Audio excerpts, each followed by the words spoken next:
అన్న నేను దీక్ష చేసిన తర్వాత డిఎస్సి పోస్ట్ పోన్ అని చెప్పేసి మేము అడిగినామన్నా, వాళ్ళు చేయలేదు. దానికోసం మేము ఢిల్లీ కూడా ధర్నా చేయడం కూడా జరిగింది. గ్రూప్ 2 పోస్టులు పెంచి పోస్ట్ పోన్ చేయమని చెప్పేసి అన్నాం. పోస్టులు పెంచలే. అప్పటికే 3-4 సార్లు గ్రూప్ 2ని పోస్ట్ పోన్ చేసినారు. అక్కడ కూడా మాకు న్యాయం చేయలేదు. దాని తర్వాత మేము అడిగింది ఏంది, ఆ రోజున కొన్ని ఉద్యోగాలు, ఒక 30-40 వేల ఉద్యోగాలు వాళ్ళు వచ్చిన మొదటి నెలలోనే ఫిలప్ చేస్తా అన్నారు. మేము దాని మీదనే కూర్చున్నాం. యాక్చువల్గా ఆ రోజు దీక్ష కూడా సార్ జాబ్ క్యాలెండర్ అని చెప్పేసి డైవర్ట్ చేసినారు. జాబ్ క్యాలెండర్ ఇంప్లిమెంట్ అయ్యే టైంకి ఎస్సీ వర్గీకరణ తీసుకొచ్చినారు.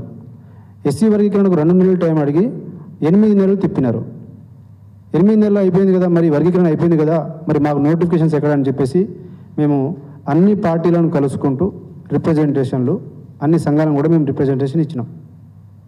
అక్కడ కూడా ప్రభుత్వం స్పందన లేదు. దాని తర్వాత మే 1st వీక్న టీజీపీఎస్సీ చైర్మన్ ద్వారా వాళ్ళు మనకు నోటిఫికేషన్ విడుదల చేస్తామని చెప్పేసి వాళ్ళు కూడా బుర్ర వెంకటేశ్వర గారు చెప్పినారు. మరి మేము ధర్నా చేసింది ఇక్కడ మే 30 తారీఖున. ఆ మే 30 తారీఖున ప్రోగ్రాం చేసింది కూడా మేము ఆ రోజు పార్టీకి సంబంధం లేని వ్యక్తులతో కూడా వ్యక్తులను మాత్రమే పిలిచి మేము ధర్నా చేయించినాం. అక్కడైనా వాళ్ళ బుద్ధి మారుతుందా అంటే మళ్ళీ అదే మాట, పెయిడ్ ఆర్టిస్టులు, ఆ పార్టీ ఈ పార్టీ. దాని తర్వాత జూన్ 3వ తారీఖున ఉస్మానియా యూనివర్సిటీలో ర్యాలీ చేసినాం. వివిధ యూనివర్సిటీస్లో కూడా ర్యాలీలు జరిగినాయి. దాని తర్వాత జూన్ 9న మేము ధర్నా చేస్తే గ్రూప్ 1 ఇష్యూ మీద నేను ధర్నా చేస్తే నన్ను చెంచలగూడ జైల్లో 10 రోజులు పెట్టినారు. జూన్ 9న నేను 2 రోజుల ముందులే హౌస్ అరెస్ట్ చేసినారు. ఆ యొక్క కాన్సిక్వెన్స్ అన్నీ ఉన్నాయి కాబట్టి మేము జూన్ 20 తారీఖున మళ్ళీ ధర్నా పెట్టుకున్నాం, అన్ని పొలిటికల్ పార్టీస్ని పిలిపించి. అక్కడ కూడా మళ్ళీ అదే మాట, ఉద్యోగాలు ఎక్కువైపోయినాయి, ఉద్యోగాలు ఎక్కువై ధర్నా చేస్తున్నారు, వద్దు అని చెప్పేసి, నోటిఫికేషన్ వద్దు అని చెప్పేసి ధర్నా చేస్తున్నామంట. అక్కడితోనే పోకుండా వాళ్ళ యొక్క పెయిడ్ ఆర్టిస్టులు, యాక్చువల్గా పెయిడ్ ఆర్టిస్టులు వాళ్ళతో మనల్ని పెయిడ్ ఆర్టిస్టులు అని చెప్పేసి పర్సనల్గా దూషించడం, కొట్టడానికి రావటం, రోజు రోజుకి వాళ్ళ యొక్క అరాచకం ఎక్కువైపోయింది. దీనికి ఎక్కడో ఒక చోట ముగింపు పలకాలి. ఇక ఈ ప్రభుత్వం అనేది ఈ 2 లక్షల ఉద్యోగాలు కాదు కదా, ఒక్క 12,000 ఉద్యోగాలు ఇచ్చేసి చేతులు దులుపుకుంది. ఆ 12,000 ఉద్యోగాలు కూడా గత ప్రభుత్వంలో వచ్చినటువంటి నోటిఫికేషన్స్ అవి. ఈ ప్రభుత్వం వచ్చి చేసింది ఏమీ లేదు. వీళ్ళు మనల్ని మోసం చేసినారనే విషయం మాకు అర్థమైపోయింది. ఈ ప్రభుత్వం యొక్క చేతకానితనం కూడా మాకు అర్థమైపోయింది. అందుకనే మేము కూడా రియలైజ్ అయినాం, ప్రతి నిరుద్యోగి కూడా రియలైజ్ అయినాం. మొన్న రియాజ్ గారు మా చిక్కడపల్లి లైబ్రరీకి వస్తే కూడా నిరుద్యోగులు మొత్తం కొట్టడానికి కూడా పోయినారు. కొట్టే పరిస్థితికి వచ్చింది, కొట్టలేదు అంటే ఆ స్థాయిలో ఉన్నది. ప్రతిసారి ఉద్యోగాలు ఇచ్చేసినాం అని చెప్పేసి మమ్మల్ని రెచ్చగొడుతున్నాడు. సీఎం, డిప్యూటీ సీఎం, వాళ్ళ కార్యకర్తలు అందరూ అట్లే అయిపోయినారు. మేము 17-18 నెలలు వెయిట్ చేసినామన్నా.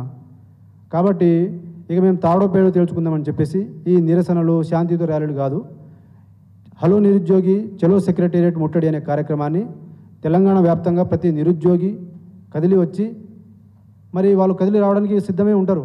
మరి మా శక్తి చాలా చిన్నది, తక్కువ, భయం ఉంటుంది. మరి దీనికి ఒక శక్తి కావాలని చెప్పేసి మేము ఏమనుకున్నామంటే, నువ్వు ఎట్లా చేసినా ఏం చెప్పినా నువ్వు పార్టీలు ఏమున్నాయని చెప్తున్నావు. మరి ఆ రోజు బస్సు యాత్ర ఎవరన్నా చెప్పించింది మాకు? రియాజ్ కాదా? రియాజ్ ఎవరు? టీపీసీసీ అధికార ప్రతినిధి కాదా? ఎన్ఎస్యూఏ స్టేట్ ప్రెసిడెంట్ బల్మూరి వెంకటేవుడు? నువ్వు ఆ రోజు మీరు చేసినట్టుగా ఈరోజు ఎవరైనా మా వెనకాల మాతో పాటు జెండా కప్పుకొని ఎవరైనా చేస్తున్నారా? అసలు మీరెవరు మాకు సర్టిఫికేట్ ఇవ్వడానికి? కాబట్టి దీన్ని ఇట్లా కాదని చెప్పేసి ఇక తిరుగుబాటే శరణ్యం అని చెప్పేసి మేము భావించి ఈ హలో నిరుద్యోగి చలో సెక్రటేరియట్ అనే ముట్టడి కార్యక్రమాన్ని మేము తలపెట్టడం జరిగింది. అక్కడ మేము సిపిఎం పార్టీ రాష్ట్ర కార్యదర్శి అయినటువంటి జాన్ వెస్లీ అన్న గారిని కోరటం, వాళ్ళు ప్రెస్ మీట్ పెట్టడం, అక్కడ నుంచి ప్రెస్ మీట్ ద్వారా కూడా వాళ్ళు అన్ని పార్టీలను విద్యార్థి సంఘాలను వాళ్ళు కూడా మాకు సపోర్ట్ చేయాలని చెప్పేసి కోరినారు.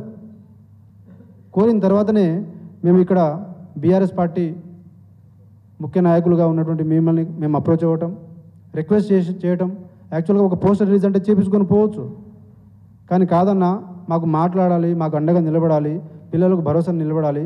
ఈ నిరుద్యోగ యువత చాలా నిరాశ నిస్పృహలు, ఇప్పటికీ 2 చనిపోయినారన్న, పిల్లలు చనిపోయినారు. నువ్వు నోటిఫికేషన్ ఇస్తే ఇవ్వు, లేదంటే ఇవ్వకు. కానీ నువ్వు ఇస్తా అని చెప్పేసి 18 నెలలు ఆపి మళ్ళీ అబద్ధం ఆడి నువ్వు లాస్ట్కి మళ్ళీ ఇచ్చేసినా అని చెప్పేసి నువ్వు చెప్తే ఈ యువత ఎక్కడ పోవాలి? వీళ్ళందరూ ఎక్కడ పోవాలి? కాబట్టి మేము ఒకటే ఒక కార్యక్రమం మేము ఫిక్స్ అయిపోయినామన్నా, మేము ప్రకటించుకున్నాం. ఆల్రెడీ ఒక పార్టీ మాకు మద్దతు ఇచ్చింది.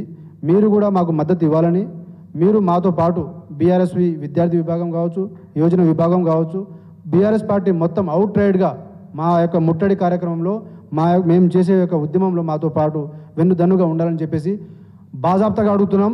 ఎవరికి భయపడి కాదు, ఎవరికి చెంచగిరి చేయడానికి కాదు.